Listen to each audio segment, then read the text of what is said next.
This is Rob Turbot for Boxing Social in association with Betfred.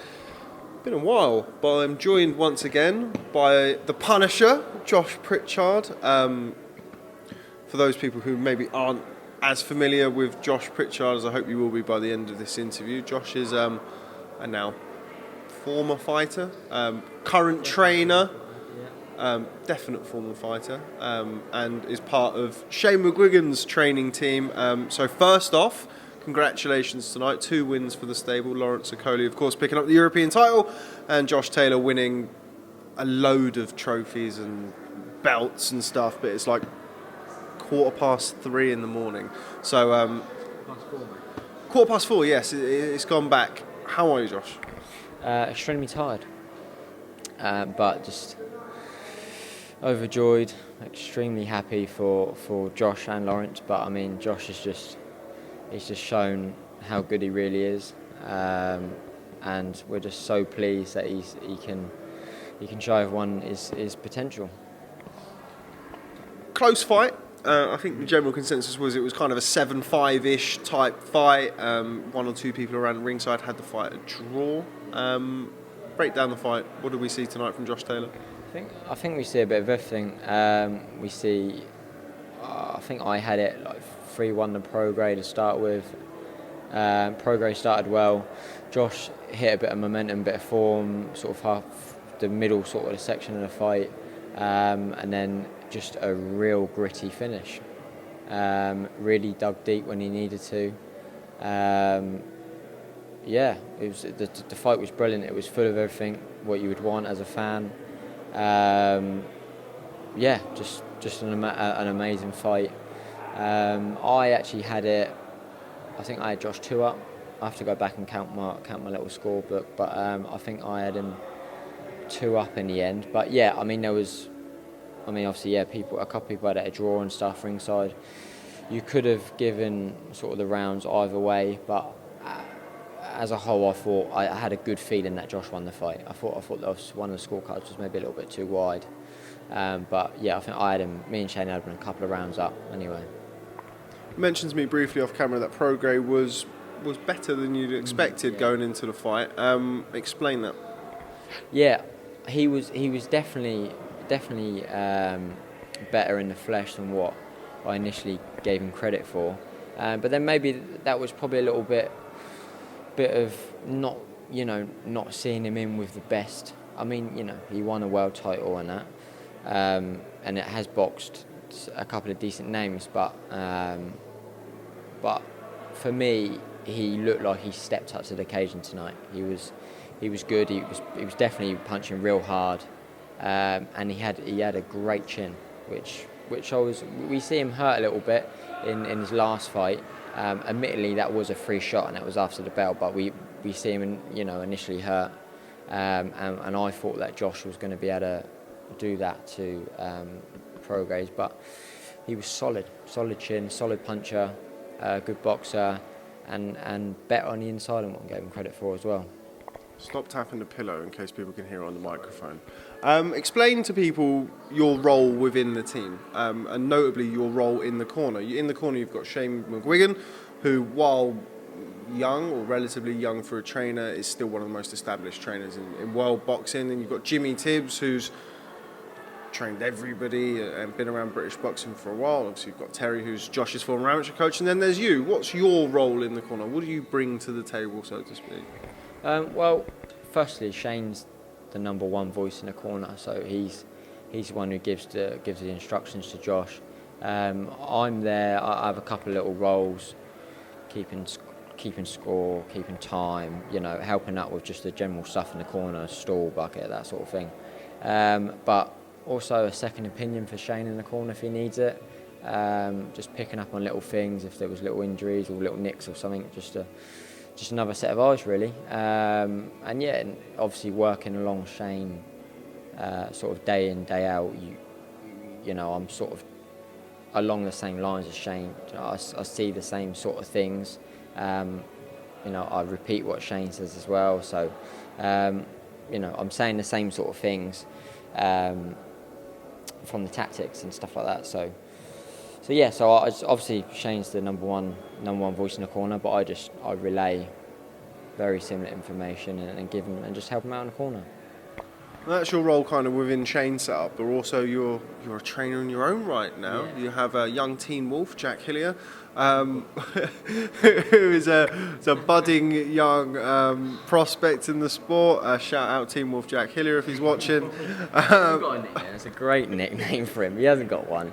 I mean, I want to hear some nicknames. Jack Hillier. I mean, we're really struggling. Yeah, if anyone watching has a nickname for Jack Hillier, that's better than Teen Wolf, which, to be fair, I don't think there's many out there. Then do leave a comment. But yes, you train young Jack. How's he getting on? I think the last time we did an interview, I would probably say the hardcore boxing social fans will remember the interview that we did in the Victor Postel fight week, which is a while ago now. That's May of 2018, where we sat in that very, very cold reception. It's a little bit earlier. It's a little bit earlier than this morning. I thought that was late at 1:30, but this is a good 4:30 now. So I think it's probably good to, because this is the second instalment of that interview, to just kind of really continue to push the boundaries and do it when we're both really, really exhausted. But since then, or around that kind of time, I think when you started working with Jack, how are things going? How are you developing as a trainer? Are you still enjoying it? Yeah, Jack's 6-0 now. He's improving every day in the gym. He's improving fight by fight. He's looking really good. He was a great amateur. Had a lot of success as an amateur. So it's just brushing up on a few things. He's only 22, so he's really young. He's got loads of time. We don't need to rush him. But no, he's a great talent and he's improving every day. He's boxing on December 7th in Southampton. So that'll be his 7th. That'll be a good. I hope to try and get in like an 8-rounder for him. But I'd love to get him like a Southern Area title shot at the start of next year. So that'll be something looking to get on board with. Get him a Southern Area, get a little bit of momentum, and then hopefully English title and so on. So, but yeah, no, he's smashing it. He's doing really well. He's a great lad as well. So, no, all good. Those who watched that interview and those who are just familiar with you and your career in general really will know that you were yourself, you still are unbeaten, I guess, but I mean, you were yourself an unbeaten professional fighter before, unfortunately, a brain scan, a Casanova, forced you to retire from the sport and leave the sport early. For those people who would have watched the interview that we did last May, sorry, distracted by my colleague asleep in the chair, I think it's fair to say you were still... Conflicted is probably not the right word, but you were still kind of bearing the weight of the career that you'd left behind and kind of transitioning into this new role as a trainer. How are you getting on now? Do you still think about fighting? Does it still pop into your head often, not often, once a week, once a month, once a year? No, I still think about it all the time. I don't think I'll stop really until probably come a point where you would have probably normally retired anyway. I mean, I think about it most days, probably every day. But I'm also extremely happy with the position I'm in. I'm coaching young Jack and also I'm Shane's assistant, and I get to work with some of the best fighters on the planet every day. So, I mean, you can't ask for a better role. I mean, if this happened to me and I wasn't with this team, I don't, who knows what I'll be doing. I might still be training someone, but would I be involved with this calibre of fighters day in, day out? Probably not. So I'm very privileged and honoured to be in a position I am, and I really enjoy it, and I wouldn't want to be doing anything else. So you get a little bit down in that now and again, but as a whole, I'm very happy where I am in my life. So yeah. Well, it's good to hear that you're still enjoying what you're doing now. Well, obviously, I think it's understandable considering the amount of time that you devoted to your time in the sport, that you still do think about it. Since that first interview, and I will keep referring back to it because it's a bloody good interview, and if you haven't watched it, please do. You've become a father. Yeah. How did that change anything? Did that kind of make you think, okay, right? Because I know that you went through a very exhausting process of kind of really looking at every possible avenue about getting back into the ring. Did having a daughter, having a child, help you with that? And for obviously, I'm thinking more along the lines of health and safety reasons for yourself. Yeah, no, of course. It really brings to light what's important in life, and that's your family is what's important. So my little girl's at home. She's the most important thing. She's my priority in life. So, but you know, it still doesn't make it any easier because you never think something's going to happen to you. So, you know, even with my little girl there, it's, you know, it absolutely will I give it another second thought, but you know, if you still want to do it nonetheless, do you know what I mean? Because you never think something's going to happen to you, but you know, unfortunately we keep seeing deaths and horrible stuff going on lately with the sport. So it really does make you think twice about, you know, is it really worth it? Not really, especially when I'm in a great position now without getting punched in the head. So so the fact, you know, having my little girl and that and having my family at home definitely gives you a second thought. You talk about the deaths in the sport, and again, you know, for those who aren't familiar with your story or kind of the issues that you had, it was completely out of the blue, and you know, in some instances, I presume you fought with the Cavanova before really knowing what it was. Do you kind of look back in hindsight when you see all of these instances where fighters are losing their lives in the ring and think, okay, maybe I dodged a bullet there, maybe I was a bit lucky, as opposed to, I know how you felt when you found out about it, and I'm sure you weren't thinking that way, but do things like that make you feel a little bit differently? Yeah, maybe. I mean, the Cavanova situation was slightly different because I was born with it. So I was boxing for probably like 13, 14 years with it and not knowing.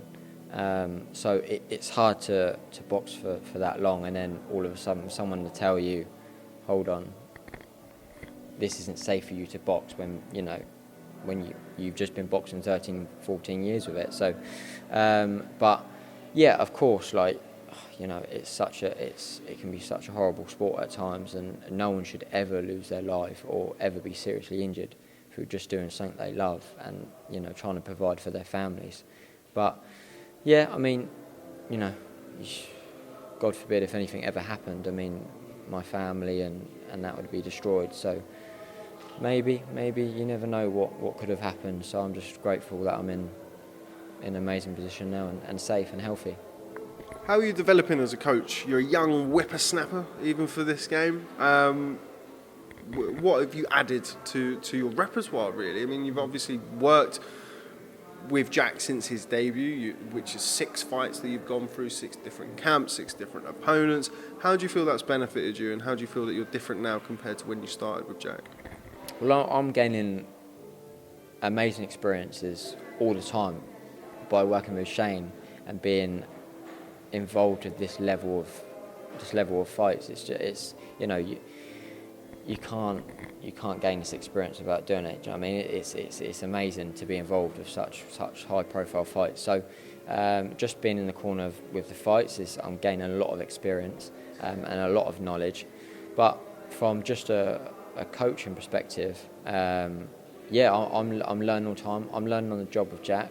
I'm new to coaching, but each camp, each fight, I'm getting to know Jack a lot better.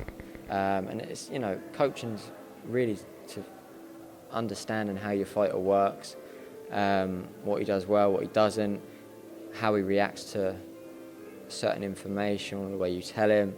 So me and Jack have a great working relationship and also a great friendship. So we're getting to know each other more and more every day, and we're developing, we're working well together, and we're doing new stuff all the time. And no, I'm progressing as a coach, and he's really improving as a fighter. So we're working well together, and I'm excited for the future. Can you see yourself taking on more fighters in the future, in the near future, in the distant future? Yeah, absolutely. if the opportunity comes along and there's some fighters to work with, then absolutely, yeah, definitely, 100%. Definitely. I'd be excited to get involved with new fighters, new talents, and try and help them out and try and help them fulfil or reach their potential. That's an open call to any young budding fighters who want to. Anyone, please, just anyone. Anybody willing? Yeah, not Ryan Elliott. Boxing Socials, Ryan Elliott. Mention kind of the experiences that you've gone and gathered. One thing that I'd like to kind of pick your brain on is preparing somebody to box Vasyl Lomachenko and being in and around somebody fighting Vasyl Lomachenko. What was that like for you? Like, even from the point of view of a coaching perspective, obviously we know that Luke is Shane's fighter, is your fighter, and you work together and kind of prepare him. But watching Lomachenko up close and having that kind of technical eye on him, what was that like for you? Amazing. Like, what a fighter he is. I mean, first and foremost, Luke is an amazing fighter in his own right. Like when you watch him spar, the things he does, he's an amazing fighter. But then to watch him fight Loma, and just watch sort of Loma do his thing was something special. By far the best fighter, opponent I've seen live in action, and probably ever will. Like, he's amazing. He was so calm. Nothing fazed him. Luke hit him with a couple of good left hands early on in the first round. Never gave him those 2 shots ever again for the whole rest of the fight, which is just amazing, especially because Luke's so good. Do you know what I mean? He's able to find those shots against someone, but he just managed to nullify him and just take that away from him. So that was something special to watch him live and so close. So. But you definitely learn a lot off watching someone like him. He's always doing something. He's always doing a little move. He's always doing a little trigger. He's never giving you the same look. He's brilliant. He's fantastic, and hats off to Luke, because he gave it a real go, and he got him going at one point. But he's brilliant. But I thought that was an amazing fight for Luke. Gutted we didn't get the result. Got really upset for Luke that he didn't get the result, because that's what Luke trained hard for, and had an amazing camp. But he came out of it, I feel, with like a lot of respect from everyone who watched the fight. So, but no, Loma is an amazing fighter, and I think he'll go on to do amazing things, which he already has. So I don't think he'll step up. I think he'll try and win. Is it Richard Comey who's got the other one? Richard Comey's boxing. Yeah. So if he defends that successfully, then I think hopefully he fights Comey, and then maybe he goes back down. I'm not too sure. But no, he's an amazing fighter, and he's once in a lifetime. And I was very proud of Luke to be a part of that, because he was brilliant. He done very, very well. Barring Luke Campbell in a rematch, if you could pick anybody to beat Vasyl Lomachenko up to, because he's not boxed at 140, and I agree with you. I can't see him stepping up to 140. If anything, I see him going back down to 130. Who between 126 pounds and 135 pounds would you put in the ring? If somebody said to you, right, we need to find somebody to beat Lomachenko, who's our best shot? Who would you put in the ring with him? Don't say Jack Hillier. Well, that was my first port of call was Jack Hillier. He'd scare him with his facial hair. The wolf, yeah, absolutely, yeah. No, I think he's at that weight. I can't see anyone beating him, especially right now, unless he carries on. He's too long in the tooth, maybe. It's either that, if he hangs around for too long, or he moves up and he boxes someone too big. Maybe 140 would be too big for him, because they're big lads. Josh is a big lump. Luke's a big lump though as well at lightweight. So, but no, I can't see anyone beating him, mate, at those weights. For me, he's number one. Gervonta Davis, maybe the best chance. Maybe, but I think he'll beat Gervonta Davis. Jonte Davis. I think he beats him. What fighters do you watch nowadays? Now you're not fighting. Obviously, you are busy in the role of not only training fighters but also being a father. Being a father myself, know how exhausting that can be. You still make time to watch fighters? If so, which fighters do you appreciate? Which fighters do you like to watch? Yeah, I mean, I still watch the big fights and that. I like to try and watch the undercards and stuff as well to see who's coming up. But just the big names are great, you know, like Terence Crawford. Also, our lads, like I'm so lucky because we're just with Luke Campbell and Josh and that. I'm just spoiled because I love watching them. But just trying to think. There's not many lads in particular who I'd sit sort of like obviously Canelo, and I'm looking forward to Canelo's next fight. That'll be a good one. That'll be interesting because of the size difference.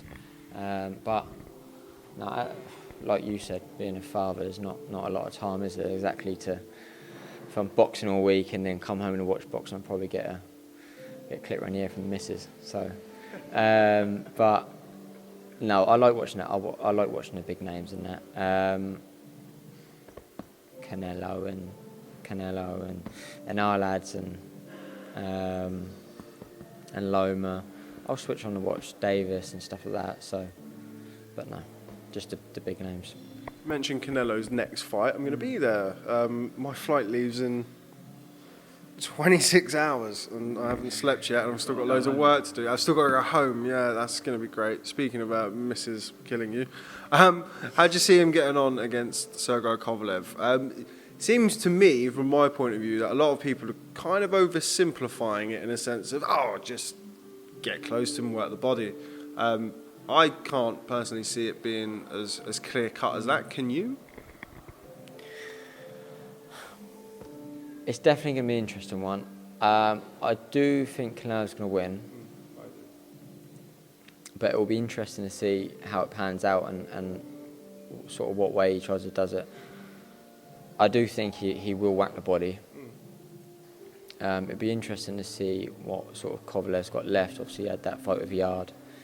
But if he can use his size advantage against him, then it'll be a hard night for Canelo. But I do think Canelo is going to be a little bit too cute for him, a little bit too quick, a little bit too young and fresh, and I think he'll bang the body early. And he may, I don't know whether he'll stop him or not. I'm not sure. Don't know. It's a real interesting one. 50-50. I think the size may play a part, but not forever. I think it'll maybe hurt him early to the body and maybe slow him down. But I'm not sure whether he'll get him out there or not. I'm not sure. Well, we look forward to finding out. Before I let you go, because it is incredibly late. Early, late, it's all the same really in pay-per-view fight week, isn't it? Lawrence Okoli tonight, somebody who's a recent addition to the ever-growing, ever-blossoming McGUIGAN's gym stable. Picked up the European title in his 13th fight, I think, or 14th fight. What do you make of his performance against Yves Ngabu? Good performance. It was never going to look pretty because we had a chat off camera. The smaller man coming in. Obviously, Lawrence gets a lot of stick for the holding and the grappling, but you know, he's extremely effective at that. He's amazingly effective on the inside. He's so physically strong. I think people, when they get in there, don't realise that until they're inside of him. He's very good. He's very good at nullifying and that on the inside. But as a whole, I thought he done well. He done very well. He smothered his work a little bit. Too often he looked for the left hook a little bit too much, which brought him too close, and then there was a little bit of holding. But he got some good shots off on the inside, little chopping right hands, buzzed his man a few times. So as a whole, good performance. Amazing that he's picked up the European title in his 14th fight. So that's amazing. But still plenty of improvement, and Lawrence knows that. So I'm really excited about Lawrence. He's a great lad. He's a real funny lad. We don't see it on camera enough, but he's got a great personality behind the camera. So I hope that comes out as well a little bit. But I believe he'll go on and win a world title. Whether it's next or not, I'm not sure. But I think he'll go on to win a world title, and he'll go on and do good things. And he's a massive lump for the weight. He'll go up the heavyweight, 100%. I've seen him spar heavyweights in the gym, and he doesn't have any trouble whatsoever. When you think that the heavyweights have got a lot more weight than him, on the inside, he's still able to move him about. So he's a bit of a freak. So, but no, I'm really excited about Lawrence. He's going to go and do great things. So yeah, I think we're all excited about him. Can't speak about one cruiserweight from the gym and not speak about the main man himself, CBS, the gentleman, man like the gentleman. You've got an interesting relationship with Chris, very good relationship, very close relationship from what I know. He's boxing Craig Glover on November the 20th. I'm in Vegas again. Oh, that's ridiculous.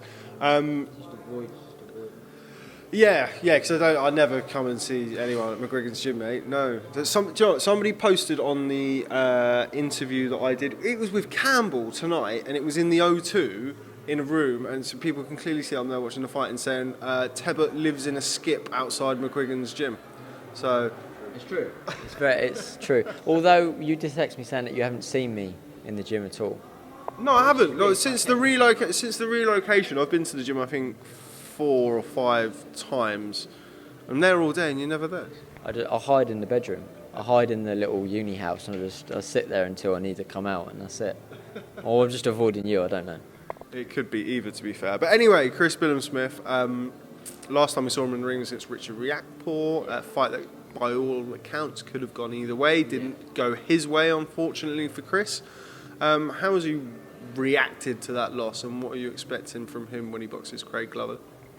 Chris is in good form. Obviously, we was gutted about the Riakporhe fight.